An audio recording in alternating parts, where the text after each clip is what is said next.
పవన్ కళ్యాణ్ చంద్రబాబుపై తీవ్ర విమర్శలు చేశారు. ఏపీ సీఎం జగన్ పవన్ పెళ్లిలపై కామెంట్ చేశారు. చంద్రబాబుతోనైనా పవన్ వివాహ బంధం 10 నుంచి 15 ఏళ్లు ఉండాలన్నారు. పక్క పార్టీ అధికారంలోకి రావాలని పార్టీ పెట్టిన ఏకైక వ్యక్తి పవన్ కళ్యాణ్ అని విమర్శించారు జగన్. ఈ దత్తపుత్రుడు పక్క రాష్ట్రంలో ఈయనది శాశ్వత నివాసం. అడ్రస్ ఎక్కడ అంటే మన రాష్ట్రంలో ఉండదు, పక్క రాష్ట్రంలో ఉంటాడు, నాన్ లోకల్. ఇంకా ఆశ్చర్యకరమైన విషయం ఏమిటో తెలుసా? పక్క రాష్ట్రంలో శాశ్వత నివాసం ఉంటూ పక్కవాడు సీఎం కావాలని ఏకంగా పార్టీ పెట్టిన వాడు బహుశా దేశ చరిత్రలో ఎవడో ఉండడు, ఈయన తప్ప.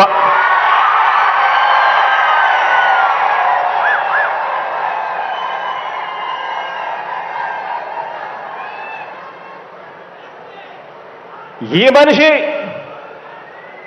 బాబు ముఖ్యమంత్రి అయితే చాలు, అవే నాకు 100 కోట్లు అని, బాబు కోసమే తన జీవితం అని, అందుకు అంగీకరించని వారిని తన పార్టీలో కూడా ఉండకూడదు అని, ఈ విషయంలో వేరే అభిప్రాయం కూడా ఉండదు అని, తన పార్టీ నుంచి వాళ్ళు వెళ్ళిపోవచ్చు కావాలంటే అని చెప్పి కూడా తన సభల్లో ఉపన్యాసాలు ఇచ్చేవాడిని బహుశా ఎవరిని మనం చూసుంటాం, ఒక్క ఈయన తప్ప. ఈ దత్తపుత్రుడికి ఆ బాబు పొత్తులో ఎన్ని సీట్లు ఇచ్చినా ఓకే, ఏ సీటు ఇవ్వకపోయినా ఓకే.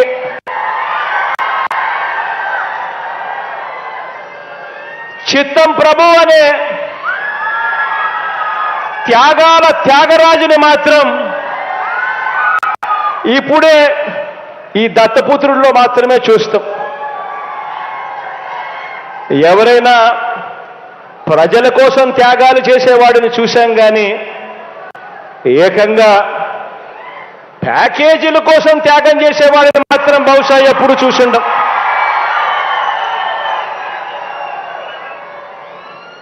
ప్యాకేజీల కోసం తన వారిని త్యాగాలు చేసే ఈ త్యాగాల త్యాగరాజును మాత్రమే చూసింటాం. మరో విచిత్రం కూడా చెప్పాలి.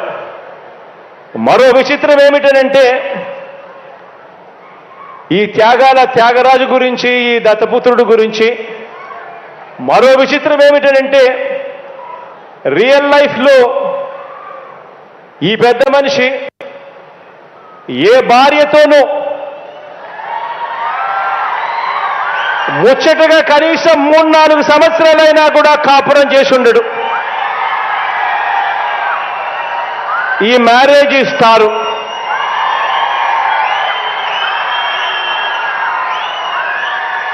ఆడవాళ్ళను కేవలం ఆట వస్తువులుగా మాత్రమే చూస్తూ పెళ్లి అనే ఒక పవిత్ర వ్యవస్థను, పెళ్లి అనే ఒక పవిత్ర సాంప్రదాయాన్ని మంటగలుపుతూ 4 ఏళ్లకోసారి పెళ్లి చేసుకోవడం, మళ్ళీ విడాకులు ఇచ్చేసేయడం, మళ్ళీ పెళ్లి చేసుకోవడం, మళ్ళీ విడాకులు ఇచ్చేసేయడం, ఏకంగా కార్లను మార్చినట్టుగా భార్యలను మారుస్తా ఉన్న ఈ పెద్ద మనిషి 3 సంవత్సరాలకు 4 సంవత్సరాలకు భార్యలను మారుస్తా ఉన్న ఈ పెద్ద మనిషి ఇప్పటికే 3 భార్యలు అయిపోయారు అని అంటే ఆలోచన చేయమని అడుగుతా ఉన్నా. ఈరోజు మనమంతా ఉన్నాం. నాకైతే 2 ఆడపిల్లలు ఉన్నారు.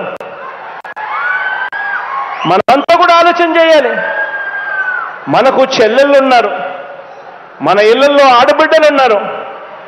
ఇలాంటి వాళ్ళు నాయకులు అవుతే, ఇలాంటి వాళ్ళు ముఖ్యమంత్రులు, ఎమ్మెల్యేలు అవుతే, ఇలాంటి వాళ్ళను ఇన్స్పిరేషన్గా తీసుకొని 4 ఏళ్లకు ఒకసారి 3 ఏళ్లకు ఒకసారి ఇదే మాదిరిగా ప్రతి ఒక్కరు కూడా చేయడం మొదలు పెడితే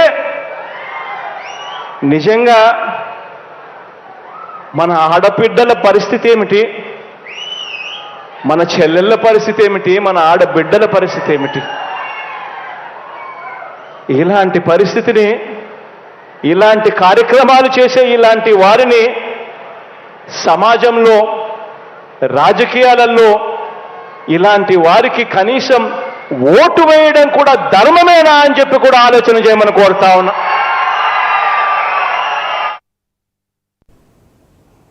సీఎం జగన్